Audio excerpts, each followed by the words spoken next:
Market లో invest చేసి మీ డబ్బులు డబుల్ చేసుకోవాలనుకుంటున్నారా? సుందరరామిరెడ్డి గారి సెమినార్ కి అటెండ్ అవ్వండి. నమస్తే, welcome back to Suman TV. Present మనతో పాటు ఉన్నారు స్టాక్ మార్కెట్ అనలిస్ట్ సుందరరామిరెడ్డి గారు. నమస్తే సార్. నమస్తే. సార్, ఎల్ఐసి వాళ్ళు పెట్టినటువంటి రాజేష్ ఎక్స్పోర్ట్స్ ఏదైతే ఉందో, మరి స్కామ్ జరిగింది, సెబీ ఆరోపిస్తుంది. మరి ఇప్పుడు జరిగినటువంటి స్కామ్ గతంలో ఎప్పుడైనా ఎల్ఐసి వాళ్ళు పెట్టినటువంటి పాలసీస్లో కానీ ఇలాంటివి ఏమైనా జరిగాయా? బేసికల్గా ఎల్ఐసి ఇండియాలోనే one of the biggest domestic institutional investor అండి. అంటే స్టాక్ మార్కెట్లో వాళ్ళు ఎప్పటి నుంచో ఉన్నారు. అంటే స్టాక్ మార్కెట్లో వాళ్ళ ఇన్వెస్ట్మెంట్స్ మోర్ దెన్ 15 లక్షల కోట్లు, 15 లక్షల కోట్లు. అందుకని వాళ్ళు ఒక రిలయన్స్లోనే వాళ్ళ వాటా ఆల్మోస్ట్ 1.3 lakh crore ఉంటుంది. అంటే ఇండియాలో వాళ్ళు దగ్గర దగ్గర 300 కంపెనీలు వాళ్ళ వాటా ఉంటుంది. అంటే literally all large cap, mid cap లో వాళ్ళ ఇన్వెస్ట్మెంట్స్ హెవీగా ఉంటాయి అనమాట. పర్టికులర్గా నిఫ్టీ స్టాక్స్లో చాలా మొత్తంలో ఉంటాయి. ఐటీసీలో 15% ఉంది, రిలయన్స్లో 1,30,000 కోట్లకు ఉంది, టీసీఎస్లో ఆల్మోస్ట్ 50,000 కోట్లకు ఉంది. అంటే మనం టాప్ 10 కానీ చూసామనుకోండి చాలా లక్షల కోట్లు ఉంటాయి వాళ్ళకి. మొత్తం మీద చూసుకుంటే ఇండియాలో 15 లక్షల కోట్ల వర్త గల అమౌంట్ స్టాక్ మార్కెట్లో ఉంది. వాళ్ళు అమౌంట్లు ఏంటంటే టోటల్ అమౌంట్లో ఆల్మోస్ట్ ఒక 60-70% డెట్ ఫండ్స్కి ఇస్తారు వాళ్ళు. అంటే గవర్నమెంట్ ఆఫ్ ఇండియాకి, బ్యాంకర్స్కి, కార్పొరేట్ బాండ్స్కి, వాళ్ళకి వడ్డీకి ఇస్తూ ఉంటారు.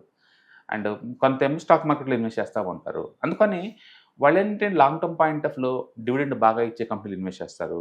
అంటే లార్జ్ క్యాప్లో సేఫ్టీ బాగున్నట్లు ఇన్వెస్ట్ చేస్తారు, లిక్విడిటీ బాగా ఉన్న దాంట్లో ఇన్వెస్ట్ చేసుకుంటూ పోతుంటారు, అండ్ లాంగ్ టర్మ్లో వెల్త్ అప్రిషియేషన్ అయిన దాంట్లో పోతుంటారు.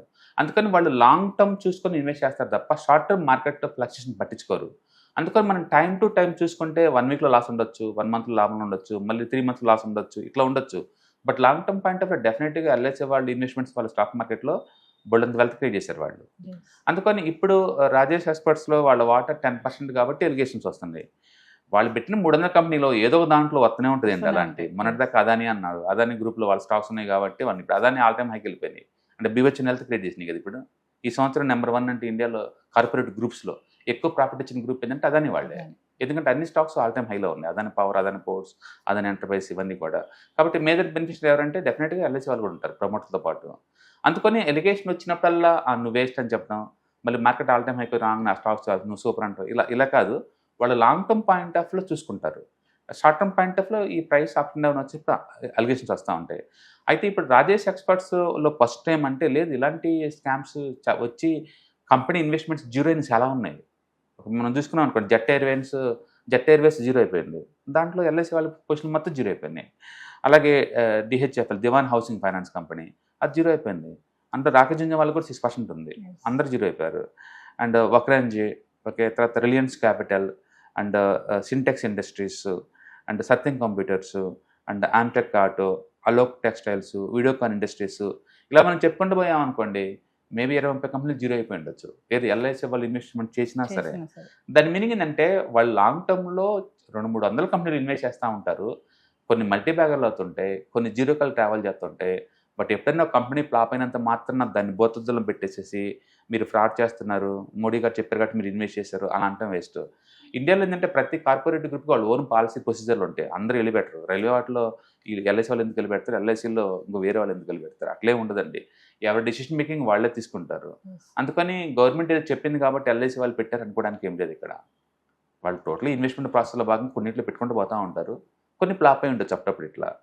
అందుకని ఇప్పుడు మరి 3,000 కోట్లు ఉన్న కంపెనీ ఇన్సూరెన్స్ ఫ్రాడ్ చేస్తుంటే సెబీ వాళ్ళు ఏం చేస్తున్నట్టు, గవర్నమెంట్ ఆఫ్ ఇండియా ఏం చేస్తున్నారు, వాళ్ళందరినీ బ్లేమ్ చేయకుండా ఒక ఎల్ఐసి మీదనే ఎందుకు బ్లేమ్ చేయటం. అండ్ ఓవరాల్గా ఎల్ఐసి వాళ్ళకున్న టోటల్ పోర్ట్ఫోలియో 15 లక్షల కోట్లు. అందులో ఇందులో పెట్టిన వాటా ఎంత అంటే 0.01 అండి. కాబట్టి పెద్దగా ఇదేం కాదనమాట. ఇలాంటి టైంలో మరి మీరు అన్నట్టుగా పోర్ట్ఫోలియో ఎలా బిల్డప్ చేసుకోవాల్సి ఇలాంటి స్కామ్స్ జరిగినప్పుడు? నేను అదే అంటుంది, స్టాక్ మార్కెట్లో సిస్టమాటిక్ రిస్క్, అన్సిస్టమాటిక్ రిస్క్ 2 ఉంటాయి అనమాట. సిస్టంలో రిస్క్ నువ్వు అవాయిడ్ చేయలేవు. ఈరోజు మార్కెట్ పడుతుంది, మొత్తం అందరూ రెడ్లో ఉండాల్సిందే. నువ్వు ఎంత మంచి కంపెనీ రెడ్లో ఉంటుంది ఈరోజు, ఫండమెంటల్ సౌండ్ కదని చెప్పి ఎస్కేప్ అవడం కుదరదు, ఈరోజు లాస్ రావాల్సిందే. అండ్ రెండోది stock specific risk.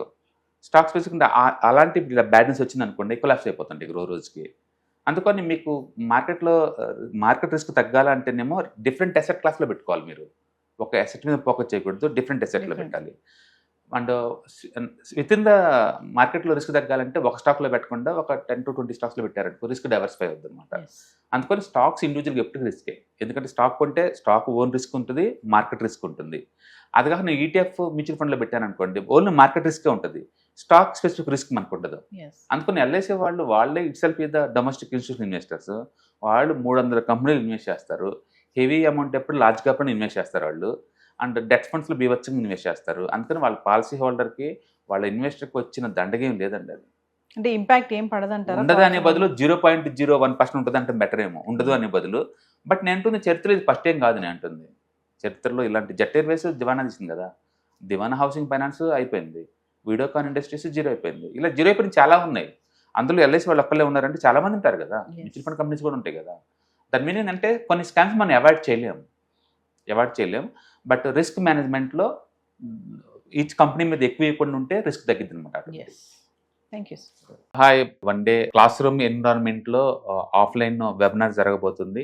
And interest ఉన్న పార్టిసిపెంట్స్ ఈ కింద స్క్రోల్ అవుతున్న నెంబర్కి రింగ్ చేసుకొని సీట్ బుక్ చేసుకోండి. దీంట్లో ETFs, index funds and mutual funds మీద completely and hand holding experience మీకు ప్రొవైడ్ చేయబడుతుంది.